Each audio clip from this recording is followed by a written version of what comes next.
Fala galera, bem-vindo à aula de número 22 do nosso curso Manual Secreto das Falácias Esquerdistas. Nessa aula a gente vai explorar o segundo tipo mais comum de falácias de manipulação de conteúdo, a falácia da amostragem. A falácia da amostragem ela é bem simples, ela funciona a partir da seleção de evidências para um determinado argumento. É aí que o cara manipula o conteúdo. Ele pega as evidências que ele quer. Em inglês isso é chamado de cherry picking. Em muitos casos a falácia de amostragem ela se parece com aquela falácia dedutiva do tipo composição. Se você foi um aluno aplicado, você lembra dessa aí ainda. O erro dessa falácia ele está associado à variabilidade da amostra. Quando você estuda apenas uma amostra de um todo, você assume que essa amostra ela representa com confiança o todo. Lembra, a falácia da composição era mais ou menos assim. No caso da falácia da amostragem, ela é como se fosse uma mistura da falácia de composição com uma falácia da associação remota, porque ela pega essa amostragem enviesada e produz associações distorcidas com ela, relacionando algumas variáveis malucas. Ele pega uma amostra desgraçada lá e pega uma associação remota doida e encaixa as duas. Esse encaixe é uma falácia de amostragem. Um bom exemplo da falácia de amostragem está nas embalagens de morango.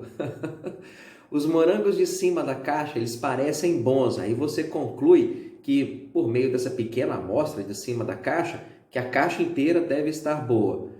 E aí, quando você chega em casa, você descobre que os morangos podres estavam escondidos no fundo da caixa. Você foi vítima de uma falácia da amostragem. Eu não vou cortar o açúcar da dieta. Meu avô comeu açúcar a vida inteira e morreu com mais de 90 anos de idade. Eu ouvi isso hoje numa consulta.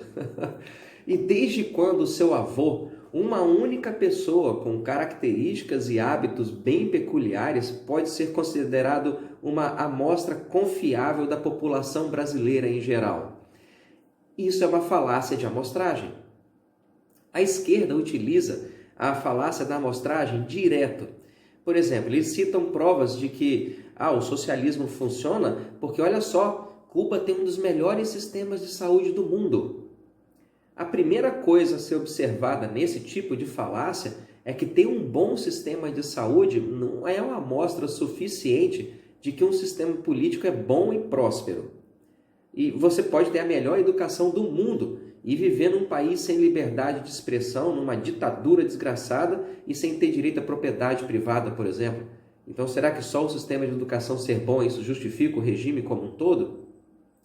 Pegar a educação ou a saúde como uma benesse, um sinal do paraíso do regime socialista, é uma desonestidade com o sofrimento das pessoas que vivem debaixo de um sistema desses. Mas esse é a típica falácia de amostragem que o esquerdista pega e usa contra a gente.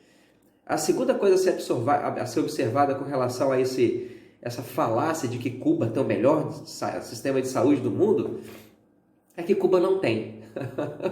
Em 2018, um excelente estudo que foi publicado na revista The Lancet, que é uma boa revista médica, ela utilizou dados de várias fontes, incluindo a Organização Mundial de Saúde, e listou 195 nações segundo a qualidade do seu sistema de saúde. As 10 primeiras posições foram ocupadas por França, Itália, San Marino, Andorra, Malta, Singapura, Espanha, Omã, Áustria e Japão. Nessa lista, Cuba aparece só na posição de número 35 e o Brasil ocupa a posição de número 125. Então, falar que o sistema de saúde de Cuba, que é um dos melhores do mundo, é uma amostra de como o socialismo dá certo, essa é uma falácia que tem vários equívocos aí. Primeiro, a amostragem de Cuba não é confiável, E segundo, eles não têm o melhor sistema de saúde do mundo.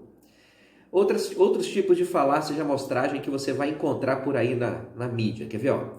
Haddad tem 99,4% de chances de ser o novo presidente, diz matemático da USP.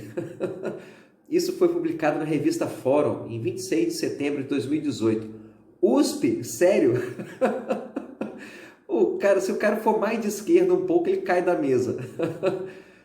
Bolsonaro perde de Haddad por 45% a 39% no segundo turno, diz Datafolha. Isso foi publicado na revista Veja em 10 de outubro de 2018. Se a eleição fosse hoje, Haddad venceria Bolsonaro, diz Datafolha. Revista Veja, 2 de setembro de 2019. Em 2014, o Datafolha errou 63% nas previsões de intenção de votos válidos para cargos executivos envolvendo os principais candidatos no primeiro turno. 63% de erro. Nas eleições municipais de 2016 em São Paulo, por exemplo, as pesquisas de intenção de voto do Datafolha sempre trouxeram Paulo Scaff entre os 2 primeiros colocados, mas Scaff acabou fora da disputa, não foi nem para o segundo turno. O candidato João Dória tinha 38% das intenções de voto, segundo a pesquisa do Datafolha.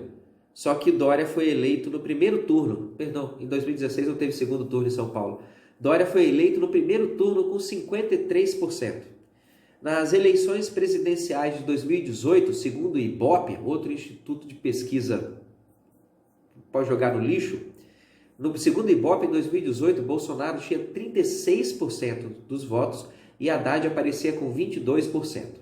O que a gente viu nas urnas foi Bolsonaro com 46% e Haddad só com 29% dos votos.